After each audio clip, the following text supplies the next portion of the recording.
The 5-Minute Pantry Miracle: How to Make Your Own Perfect Brown Sugar at Home. Have you ever been right in the middle of baking your absolute favorite chocolate chip cookies, or maybe whipping up a fresh batch of gooey cinnamon rolls on a Sunday morning, and you reach into your pantry only to find that your brown sugar is either completely rock solid or, even worse, completely empty? It is the ultimate kitchen heartbreak. You are standing there, your oven is preheating, your butter is softened, and suddenly everything grinds to a painful halt. Your first instinct is probably to grab your keys, throw on some shoes, and run to the grocery store just for that one single ingredient. But honestly, who actually wants to do that? It completely breaks your baking groove. It adds 30 minutes of frustration to your kitchen time, and it is just plain annoying. Well, I have some incredible news for you that is going to save your morning, save your recipe, and honestly change the way you look at your pantry forever. You can actually make your own perfect, fluffy, beautiful brown sugar right at home in less than 5 minutes, using just 2 everyday ingredients that you probably already have sitting on your shelves right now.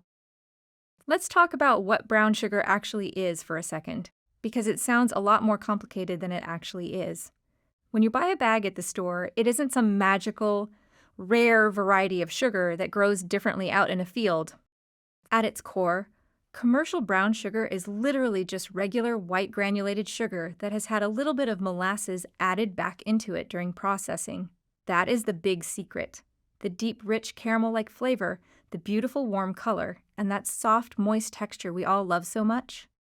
That is all thanks to the molasses. So, when you make it yourself at home, you are not just making a cheap substitute or a temporary fix. You are literally making the exact same thing you buy in the store, but honestly, it tastes even better because it is incredibly fresh. To get started, you only need to grab 2 simple things from your pantry. First, you need 1 cup of standard white granulated sugar. Nothing fancy here, just your everyday baking sugar. Second, you need a bottle of molasses.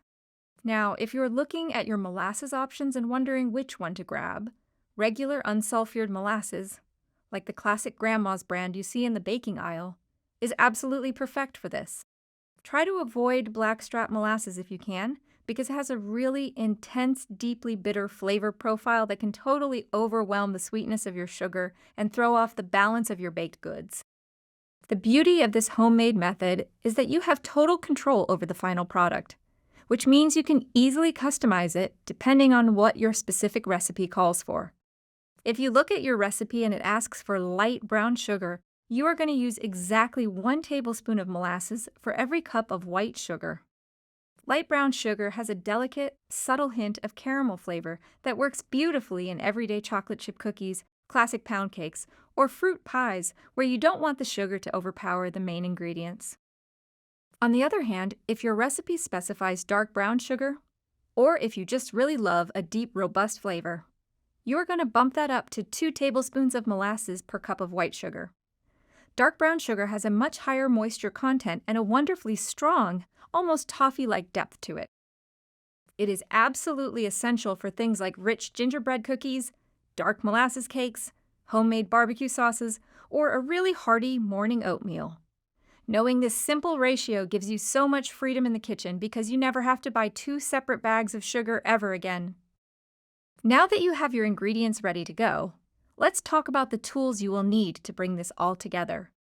You really do not need any heavy-duty kitchen machinery for this process, which makes cleanup a total breeze. All you need to grab is a medium-sized mixing bowl, making sure it is wide enough to give you plenty of room to work without slinging sugar all over your countertops, and either a standard kitchen fork or a basic hand mixer. If you want to use a stand mixer, you absolutely can, but honestly, doing it by hand with a fork is strangely therapeutic and lets you really feel the texture change as you go. Let's walk through the steps together, and you will see just how incredibly fast and satisfying this process is. Start by measuring out your 1 cup of white granulated sugar and pouring it right into the center of your mixing bowl. Next, take your molasses, either 1 tablespoon for light or 2 tablespoons for dark, and pour it directly over the top of the white sugar. Watch it cascade down over the white crystals. It creates this beautiful dark contrast that looks amazing right from the start. Once your ingredients are in the bowl, grab your fork or turn your hand mixer onto a nice, low speed. You want to start stirring the mixture gently, working the molasses from the top down into the white sugar. In the first 30 seconds or so, you might feel like absolutely nothing is happening. Or you might start to worry because it looks incredibly clumpy, messy, and uneven. You will see big, dark, sticky globs of molasses sitting next to perfectly pristine, dry white sugar.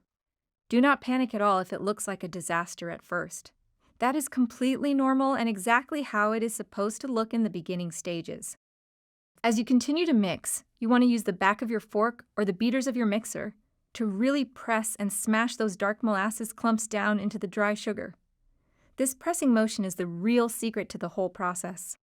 By pressing the molasses into the sugar crystals, you are manually breaking up any of those stubborn dark streaks and forcing the liquid to evenly coat every single individual grain of white sugar.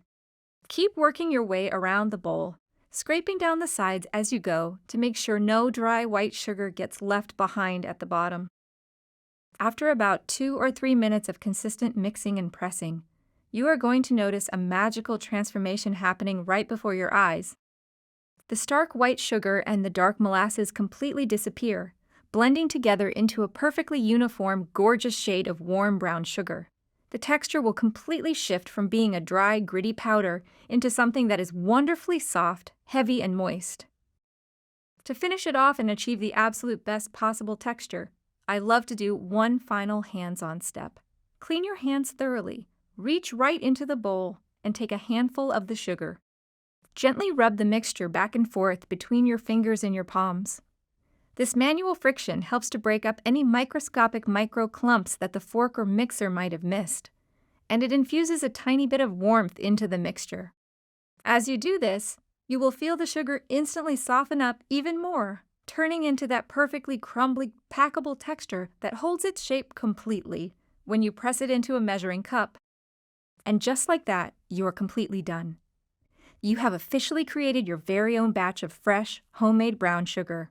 It is incredibly fragrant, perfectly moist, and ready to be used immediately in whatever delicious creation you are baking today.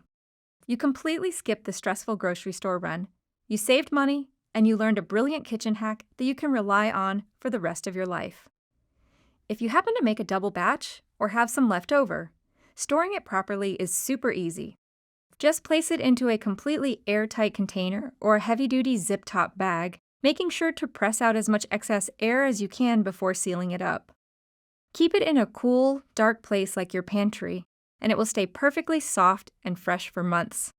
The next time you find yourself staring at an empty spot in your pantry where your brown sugar used to be, just smile, reach for the white sugar and molasses, and remember that you have got this totally covered. Now, if this quick pantry hack just saved your baking session today, make sure to smash that subscribe button and tap the notification bell so you never miss another lifesaver kitchen tip. I love sharing these easy, stress-free cooking secrets, and having you along for the journey makes it so much better. Go ahead and share this video with that one friend who is always baking up a storm, or anyone you know who has ever gotten stuck mid-recipe without the right ingredients. And before you head back to your mixing bowl, drop a comment down below to tell me what delicious treat you are baking today, or let me know if you are team light brown or team dark brown sugar. Your support helps this channel grow so much, and it reminds me that baking should always be a fun, relaxing escape, not a stressful chore that sends you running to the store in a panic. Knowing how to turn basic staples into a gorgeous, moist bowl of brown sugar is a true kitchen superpower that gives you total confidence whenever you put on your apron. So don't stress for even a second. Just trust your pantry, enjoy the process, and have fun creating something amazing from scratch. Thank you so much for hanging out with me in the kitchen today. Happy baking, and I will see you in the very next video.